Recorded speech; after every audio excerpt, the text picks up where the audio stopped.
So for centuries, humans have been combining bread and cheese to make a variety of delicious foods. Food historians first point to ancient Roman texts, which first depict the combination of these two great ingredients. Despite this, it wasn't until the 1920s when the modern-day grilled cheese sandwich that we know and love was born. In order for this to happen, it took two breakthroughs. The first was the creation of American processed cheese, or American cheese as we call it, by James Kraft.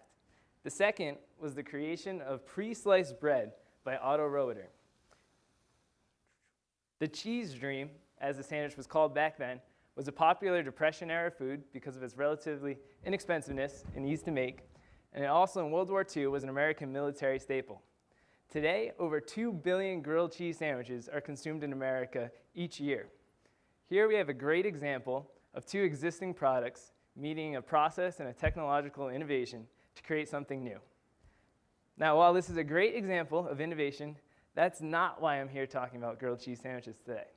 The reason I am talking about grilled cheese is because it is by far, hands down, my favorite food of all time. And I thought that was important to share with you all. But what I do want to talk about is how you can take what you love, what you're interested in, and how you can impact your organizations. So I'll start with a quick story about myself. So as you can tell, huge fan of grilled cheese sandwiches. So growing up, I was an extremely picky eater. I pretty much survived on bread and cheese. This continued into high school. We started throwing grilled cheese fest each summer, which is a great time with friends. And then I came to college. It got even better because now someone else made grilled cheese for me. It was wonderful. And then as you guys heard, we also launched a goat cheese business, which let me kind of continue with my hobby even more. And then last spring, so I graduate from WPI, I entered the working world. I go work for a large, successful company. And like every company you go to work for or that you visit, they all have their own traditions.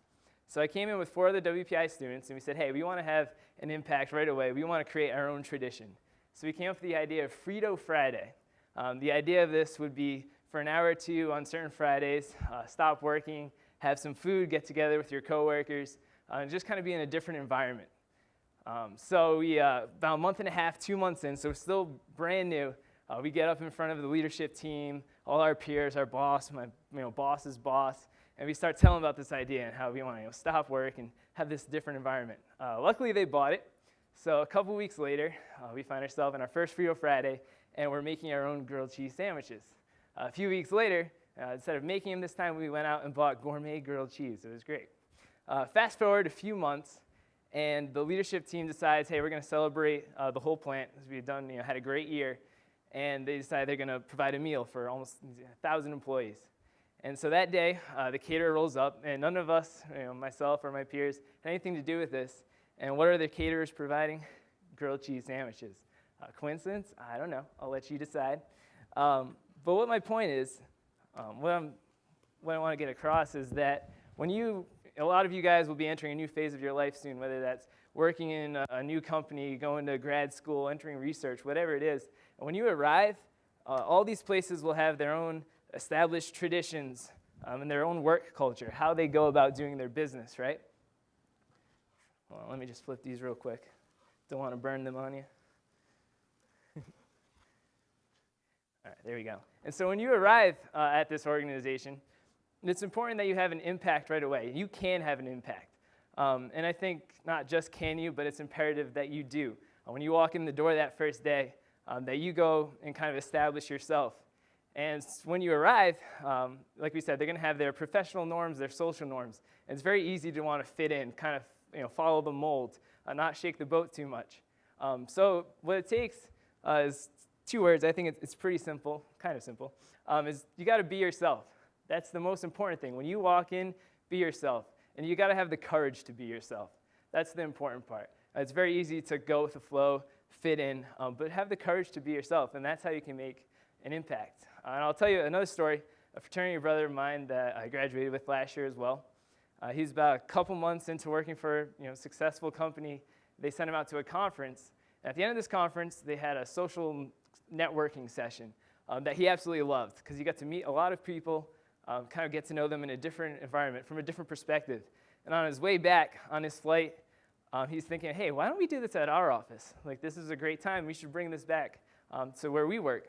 And so against the judgment of some of his peers on the plane, he shot the president of his company an email saying, hey, I have this idea. We're on, certain frequency on Fridays, take the afternoon off, get to know each other, have food, have drinks, and once again, kind of get that different perspective. And 20 minutes later, the president responds saying, go for it. He bought into it, loved the idea. About a month later, they had their first event, and now it's a quarterly activity that they go about. So here you had peers saying, hey, that's probably not a great idea. You probably shouldn't, go email the president, like you just entered this company. But he had the courage to be himself, do what he was interested in. And now it's a thing. So then the next step after being ourselves, as leaders, it's important that we encourage and support others and their own passions and their interests, right? So the president is a great example of that. He could have, said, no, that's not a great, company investment.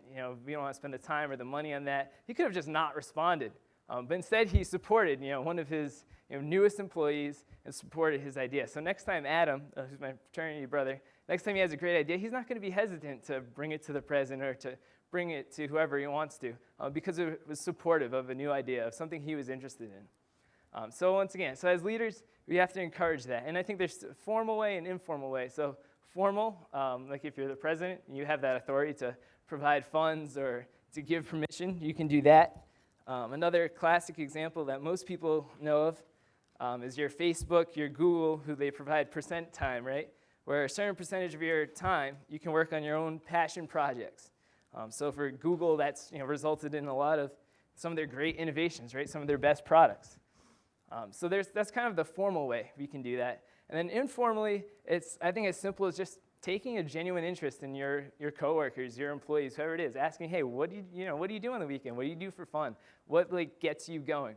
And encouraging them to do that, whether it's in the work world or outside of work. Maybe you have people you work with who really love golf or tennis and want to start up a team of coworkers. Maybe you have someone who's really into the environment and you can encourage them to support the company recycling program, things like that. And the reason this is important is because, one, it engages employees, right? It engages the people you work with. And more engaged employees or happier employees are usually more productive employees. And then more importantly, though, I think, not just in terms of productivity, but for yourself, it's important to wake up every day knowing you're going somewhere where you can be yourself. You don't have to put a mask on or change who you are for 8 hours a day, because that's literally like a third of your life that you're not being who you are. You're not being passionate about what you're doing. And so that's no way to exist. So always bring your own passions in and encourage others to do the same. So just to summarize the points, one, grilled cheese is awesome. So if you ever, out of ideas for a party or whatever, go ahead and do it. But more importantly, one, have the courage to be yourself. Bring your own passions, your own interests to the working world every single day, to your project group, whatever it is, bring your whole self to it. And then two, encourage and support others to pursue their own passions, to be themselves in everything that they do. And then, so the question I will leave you with today, which I know you guys are being left with a ton of questions, but that's okay, is I'll ask you, what is the grilled cheese that you are bringing to your organization's table? So just to summarize, what is your grilled cheese? And I'll be slicing these up and passing around, so feel free to help yourselves. Thank you very, very much.